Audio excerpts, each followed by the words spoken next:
पुत्र मार्कंडे, शिव का अर्थ है मंगल। वो सदा मंगलकारी है और इस जगत का आधार भी शिव जी है। शिव जी? हाँ पुत्र, ये संसार इन्हीं की कृपा और इच्छा से संचालित है। मुझे शिव जी के विषय में अवश्य बताइए पिताजी। मुझे उनका प्रसंग सुनना बहुत अच्छा लगता है। पुत्र, शिवाराधना करके प्राणी घोर संकट से भी बच जाता है। अपने भक्तों की रक्षा का दायित्व शिव सदा अपने ऊपर ले लेते हैं। और शिव का स्वरूप कैसा है पिताजी? शिव जी का स्वरूप अद्भुत, अनुपम, सुंदर और सबसे निराला है। शिव जी जटा जूटधारी, शीश पर चंद्र, गले में सर्प धारण कर सदा बागंबर पहनते हैं। उनकी विशाल भुजा में त्रिशूल है और उनके मुख पर अपार तेज है। तेज? यज्ञ कुंड की अग्नि के समान? नहीं पुत्र, सहस्त्रों सूर्य मिलकर जो तेज प्रकट कर सके, वैसा ही तेज भगवान शिव के मुख पर सदैव विद्यमान रहता है। पिताजी, यदि मैं शिव आराधना करूंगा तो क्या वो मुझसे भी प्रसन्न होंगे? पुत्र, शिव जी दया के सागर है, कृपा निधान है एवं भक्त वत्सल है। शिवाराधना करने वालों से सदैव प्रसन्न रहते हैं। उन्हें भक्ति में नियमों से नहीं, अपितु समर्पण से प्रेम है।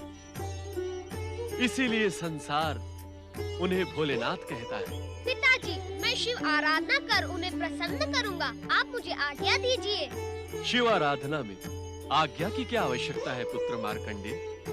ये तो जन्म लेने वाले हर जीव का अधिकार एवं निर्धारित कर्तव्य है। मैं शिव आराधना किस प्रकार करूं पिताजी? ओम नमः शिवाय के पंचाक्षरी मंत्र का निरंतर जाप करने से भोलेनाथ शीघ्र प्रसन्न हो जाते हैं। ओम नमः शिवाय, ओम नमः शिवाय, ओम नमः शिवाय, ओम नमः शिवाय, ओम नमः शिवाय, ओम नमः शिवाय, ओम नमः शिवाय, ओम नमः शिवाय, ओम नमः शिवाय, ओम नमः शिवाय, ओम नमः शिवाय, ओम नमः शिवाय।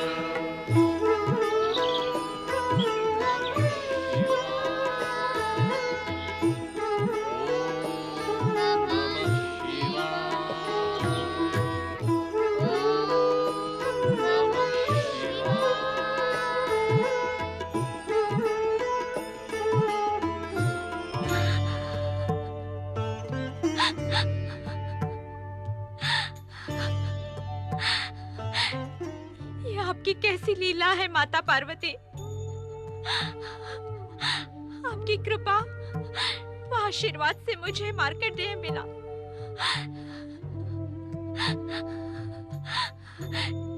किंतु ब्रह्मा जी की भविष्यवाणी के अनुसार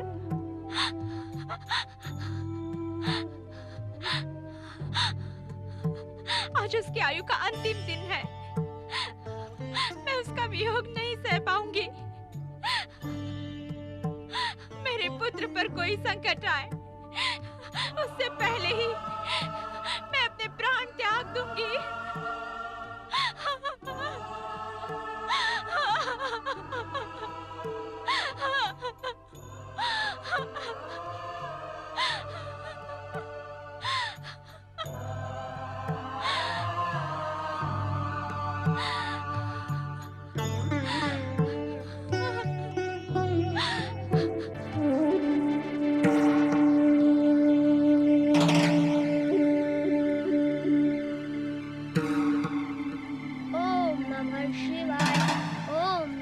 शिवाय, ओम नमः शिवाय, ओम नमः शिवाय, ओम नमः शिवाय, ओम नमः शिवाय, ओम नमः शिवाय, ओम नमः शिवाय, ओम नमः शिवाय, ओम नमः शिवाय। पुत्र मार्कंडेय, इतनी रात को कहाँ जा रहे हो? ओम नमः शिवाय, ओम नमः शिवाय, ओम नमः शिवाय, ओम नमः शिवाय, ओम नमः शिवाय। पुत्र मार्कंडेय, शिवाय। क्या तुम्हें इस भयानक वन प्रदेश के हिंसक पशुओं का तनिक भी भय नहीं लगता? ओम नमः शिवाय, ओम नमः शिवाय, ओम नमः शिवाय, वत्स। ओम नमः शिवाय। वत्स, क्या तुम्हें अपनी अल्पायु के विषय में कुछ पता है? क्या इसी भय से तुम अपने माता पिता और आश्रम को त्याग कर जा रहे हो? आप कौन है तात? और मेरी मृत्यु के विषय में आप कैसे जानते हैं? क्योंकि ये दुखद समाचार मैंने ही तुम्हारे पिता ऋषि मृकंडु को सुनाया था और इसी कारणवश मैं आज तुम्हारे सम्मुख प्रकट हुआ हूँ। अपनी अल्पायु का रहस्य तो मैं जानता हूँ तात। आपके यहाँ आने का क्या यही उद्देश्य है? नहीं पुत्र, नहीं। मैं तो केवल तुम्हें ये बताने का इच्छुक हूँ कि भगवान भोलेनाथ की निष्ठा पूर्वक आराधना करने से संसार का बड़े से बड़ा दुख भी दूर हो जाता है। यह मैं भली बात से जानता हूँ तात। इस समय मैं उन्हीं की आराधना करने जा रहा हूँ, किंतु संभवतः आप ये रहस्य नहीं जानते। ये तुम क्या कह रहे हो पुत्र? सत्य कह रहा हूँ। अपनी बात को स्पष्ट कहो पुत्र। तात, यदि आप ये रहस्य जानते होते तो मुझसे ये प्रश्न कदापि न पूछते कि तुम्हें इस भयानक वन प्रदेश के हिंसक जंगली पशुओं से भय नहीं लगता? ये तो स्वाभाविक प्रश्न है पुत्र। नहीं तात, नहीं। शिव आराधना करने वालों को जंगली पशु तो क्या काल से भी भय नहीं लगता। धन्य है तुम्हें तुम्हारे पिता ऋषि मृकंडु का दिया हुआ ज्ञान। धन्य है पुत्र, मैं तुमसे पराजित हुआ। मैं तुम्हारी सहायता करने का इच्छुक हूँ। इस समय मुझे सहायता की नहीं, सहानुभूति की आवश्यकता है तात। सहानुभूति? हाँ तात, मैं नहीं जानता कि आप कौन हैं, किंतु यदि मेरे प्रति तनिक भी सहानुभूति है तो मेरे विषय में मेरी माँ और पिताजी को कुछ न बताना। प्रणाम। ओम नमः शिवाय, ओम नमः शिवाय, ओम नमः शिवाय, ओम नमः शिवाय। धन्य है तुम्हारी अपने माता पिता के प्रति भक्ति और धन्य है तुम्हारी भगवान भोलेनाथ के प्रति निष्ठा। अब तुम्हारी अल्पायु और मृत्यु के काल का संघर्ष बहुत ही रोचक होगा। नारायण नारायण।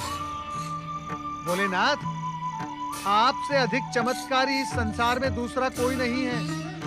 भोलेनाथ कुछ ऐसा चमत्कार करें कि आने वाले कल का सूर्योदय बालक मार्कंडेय के जीवन में आपकी भक्ति का नया प्रकाश लेकर आए। नारायण नारायण। धर्मराज यमदेव की जय हो, जय हो, जय हो।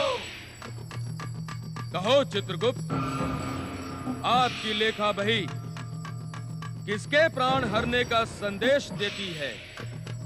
ये संदेश महाक्रूर है धर्मराज। महाक्रूर? हाँ धर्मराज, महान शिव भक्त मृकंड पुत्र मार्कंडेय के जीवन का अंतिम समय आ पहुंचा है। मृत्यु मृत्यु प्राणी लोक का सबसे बड़ा सत्य है चित्रगुप्त, इसीलिए उसे मृत्यु लोक अथवा यमलोक कहते हैं। और हम यमराज हैं। यम अर्थात नियम, नियम का पालन अर्थात प्राणों का हरना। प्राण हरना हमारा कर्तव्य है।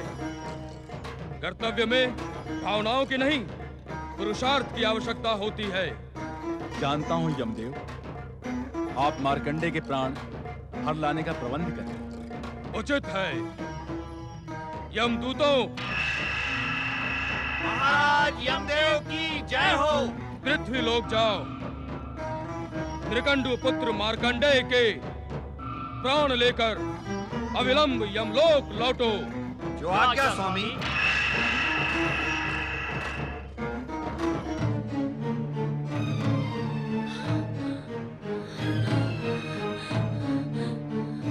मार्कंडेय कहाँ चला गया? मार्कंडेय, स्वामी उठिए स्वामी। मार्कंडेय कहीं चला गया, उसे ढूंढ कर लाइए स्वामी, अन्यथा मैं रो रो कर इसी समय अपने प्राण त्याग दूंगी। उसे ढूंढ कर लाइए स्वामी। हे शिव शंकर, भोलेनाथ दया करे। भोलेनाथ, शिव शंकर, भोलेनाथ, शिव शंकर। पुत्र मार्कंडेय, कहाँ हो तुम? हे शिव शंकर, मेरा प्रिय पुत्र मार्कंडेय कहाँ गया? पुत्र मार्कंडेय!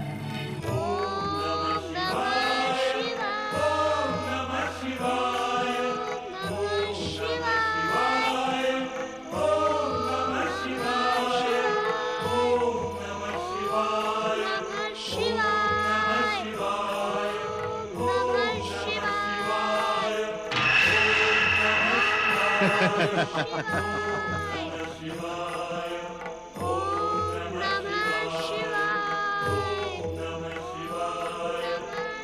यही है वो बालक मार्कंडे।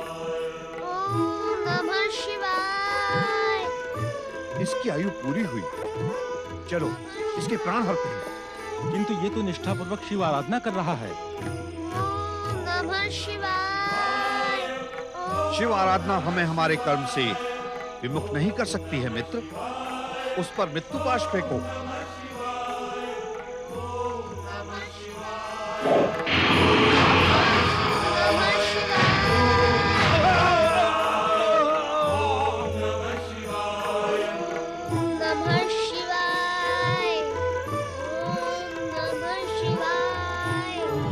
पार्वती, हे शक्ति स्वरूपा माता पार्वती, मेरे पुत्र की रक्षा करो माता, मेरे पुत्र की रक्षा करो।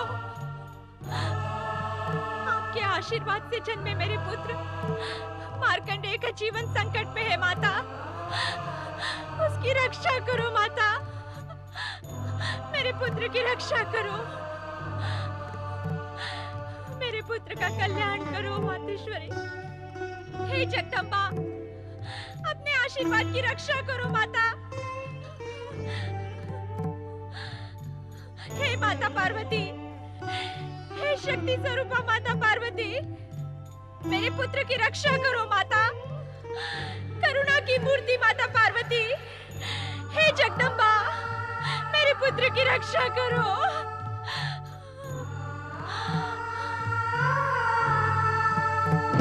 सुतपा, निश्चिंत रहो, मैं आ रही हूँ। मुझे जाने की आज्ञा दीजिए स्वामी। सूतपा के पास जा रही हो देवी? हाँ स्वामी, एक माँ की वेदना एक माँ ही जान सकती है। स्त्री के जीवन में सबसे महत्वपूर्ण होता है मातृत्व। यदि उसका मातृत्व संकट में पड़ जाए तो स्त्री का जीवन दुख के सागर में डूब जाता है। देवी, इस संसार में माँ के हृदय में करुणा और मातृत्व का जो संचार है उसका केंद्र तुम ही हो। इसीलिए जगत के प्राणी तुम्हें जगदम्बा कहते हैं। स्वामी, बातों में कहीं मार्कंडेय के प्राण संकट में न पड़ जाएं।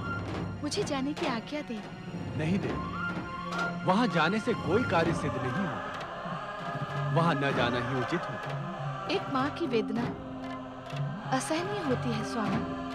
मुझे स्वयं जाकर उसे आश्वस्त करना ही होगा। अन्यथा क्या देवी? अन्यथा मार्कंडेय के जीवन पर आए संकट से वो पतिव्रता मातृत्व से आहत होकर कहीं नियति को ही शापित न कर दे। ऐसा कुछ नहीं होगा देवी, घटेगा वही जो विधान है। इस स्थिति में मैं क्या करूं भोलेनाथ?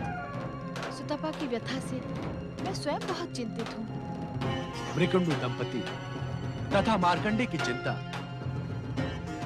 हम पर छोड़ दो।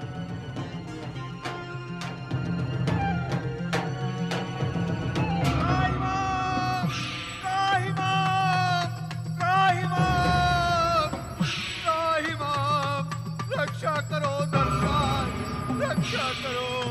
क्या बात है यमदूत, तुम तो मार्कंडेय के प्राण हरने गए थे। उस चमत्कारी मायावी मार्कंडेय के नाम से ही मुझे भय लगने लगा है स्वामी। बकवाद ना करो और अपनी बात स्पष्ट कहो।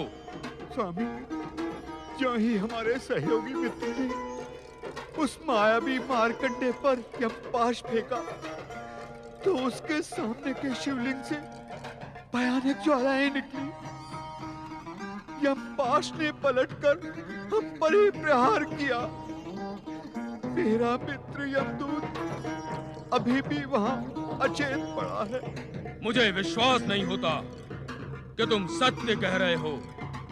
आज तक ऐसा कभी नहीं हुआ कि यमदूत प्राण लिए बिना लौटे हों।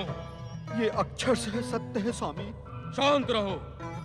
तुम्हारी पराजय ने यमलोक की परंपरा को कलंकित किया है, जिससे हम अधिक चिंतित हैं।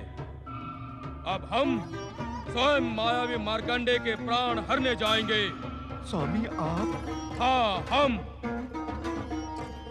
यदि सृष्टि के नियमों से खिलवाड़ किया गया तो तीनों लोगों में अराजकता फैल जाएगी।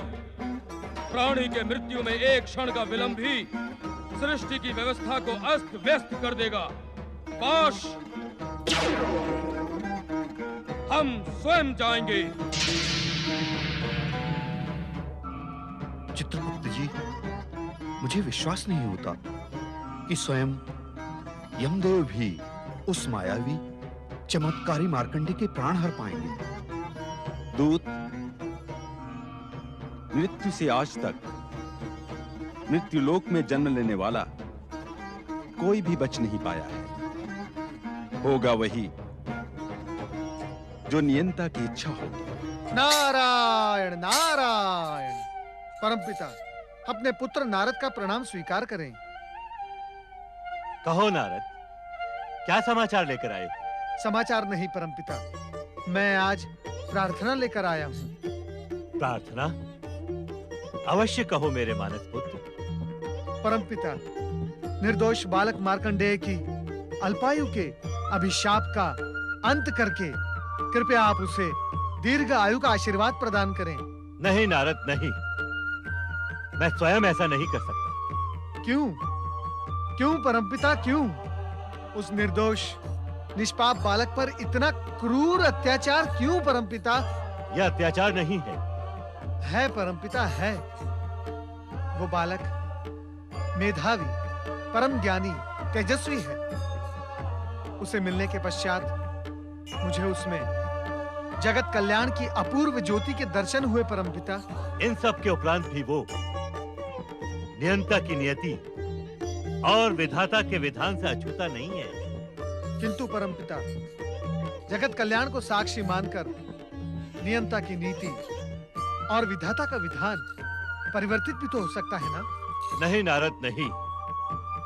नियंता स्वयं यदि अपने नियमों में परिवर्तन करने लगे तो इस सृष्टि में अनर्थ हो जाएगा। किंतु परमपिता, जगत कल्याण भी तो।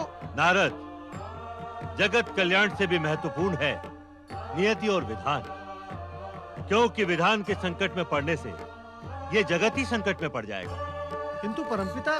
नारद, तुम परम ज्ञानी हो, तुम्हारे लिए कोई भी रहस्य नहीं है।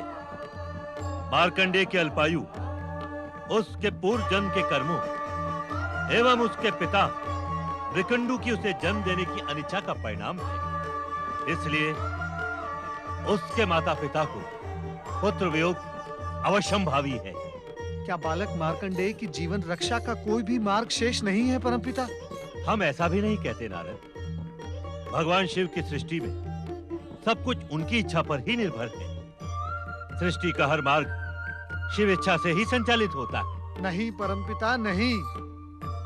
स्वयं भगवान भोलेनाथ ने मार्कंडेय की जीवन रक्षा का मार्ग अवरुद्ध किया है। ये तुम क्या कह रहे हो नारद? तुमसे उनकी लीला समझने में अवश्य कोई भूल हुई है। नहीं परमपिता, नहीं। भूल का तो कोई प्रश्न ही नहीं उठता। स्वयं भगवान भोलेनाथ ने बालक मार्कंडेय की चर्चा करने पर मुझे यह आदेश देकर कहा था कि बालक मार्कंडेय की नियति निर्धारित हो गई है। अब उस पर व्यर्थ चर्चा करने का क्या प्रयोजन है? नारद, जिस प्रकार भगवान शिव अनंत हैं, उसी प्रकार उनकी प्रत्येक लीला भी अनंत है। उसे समझ लेना हर एक के वश में नहीं होता। तो मैं क्या करूं परमपिता, मैं क्या करूं? मैं किसी भी मूल्य पर बालक मार्कंडेय की प्राण रक्षा करना अपना कर्तव्य समझता हूं, आवश्यक समझता हूं। शिव आराधना करो पुत्र। वो जो भी करेंगे उसमें अंततः जगत का कल्याण छुपा ही होगा। ओम नमः शिवाय। ओम नमः शिवाय। ओम नमः शिवाय। ओम नमः शिवाय। प्रणाम। हे भोलेनाथ, मैं नन्हा बालक हूँ। आपको प्रसन्न करने का महामंत्र मैं नहीं जानता। मेरी पुकार सुनो, मुझे दर्शन दो, मुझे दर्शन दो। ओम नमः शिवाय। ओम नमः शिवाय। मायावी मार्कंडेय, तू यम पाश पर माया चलाता है। ओम नमः शिवाय। बच मेरे गदा प्रहार से।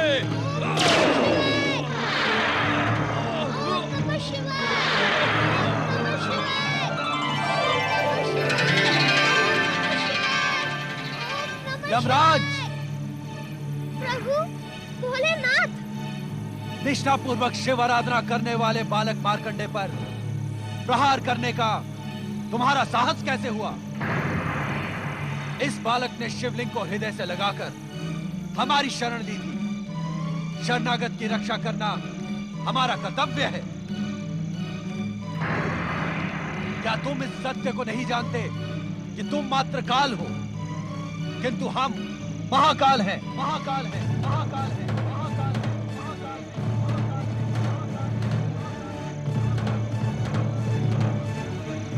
हमारी निष्ठा और भक्ति की चरम सीमा पर पहुंचा ये बालक मार्कंडे शिव कृपा से अवध्य हो गया है। हे शिव शंकर, हे महाकाल, हे भोलेनाथ, मैं तो मृत्यु के अटल नियम का पालन कर रहा था। विधाता के विधानानुसार इस बालक की आयु समाप्त हुई। यदि मैं नियंता द्वारा निर्धारित समय पर आकर प्राण न हरता तो आप हमें कर्म विमुख होने का दंड ना देते? अवश्य देते, किंतु शिवलिंग से निकली ज्वालाओं से आहत यमदूत तथा स्वयं तुम्हारे यमपाश के टूटने पर तुम्हें बालक मार्कंडे की परम भक्ति से उत्पन्न परम शक्ति का ज्ञान क्यों नहीं हुआ? तुम तो कर्मों के आधार पर जन्म और मृत्यु को संचालित करने वाले परम ज्ञानी हो। क्या इस सत्य को नहीं जानते कि इस सृष्टि की रचना हमारी लीला मात्र है? नित्य शिव भक्ति करने वाले का सार्वभौम कल्याण इस सृष्टि और हमारा अटल नियम है। जानता हूं परमेश्वर, जानता हूं। तब तो तुम ये भी जानते होगे कि जो जीवात्मा अपना जीवन मुझ में समर्पित कर देता है वो मेरे आनंद को बढ़ाने वाला एवं मुझे प्रिय होता है। क्या ये सब नीति ज्ञान हमें पुनः दोहराना होगा यमराज? नहीं भोलेनाथ, नहीं। अपने इस दास पर कृपा करें और आज्ञा दें कि अब मुझे क्या करना उचित होगा।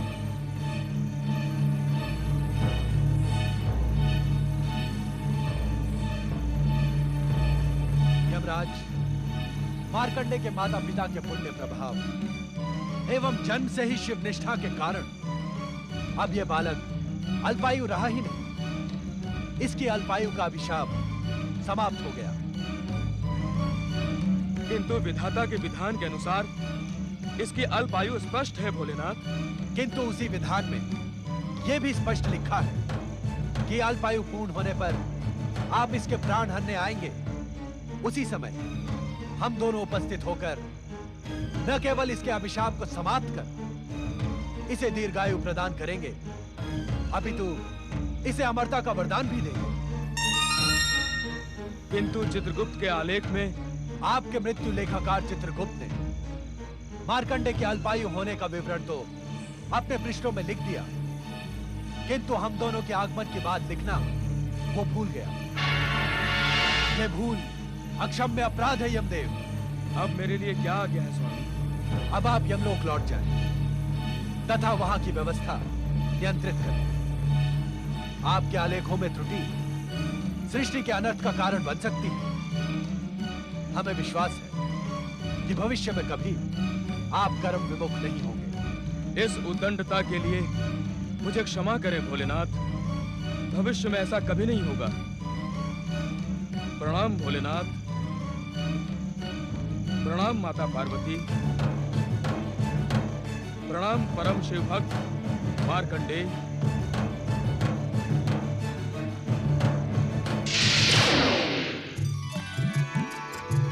जय हो भगवान भोलेनाथ, माता पार्वती। पुत्र मार्कंडे, तुम शिव कृपा के साथ ही साथ मेरे स्नेह के भी पात्र हो। इस क्षण से तुम मेरे लिए गणेश और कार्तिकेय के समान प्रिय हो। मैं तुम्हें अपने पुत्रों के समान ही अटूट स्नेह एवं सिद्धियां प्रदान करूंगी। जय भोलेनाथ।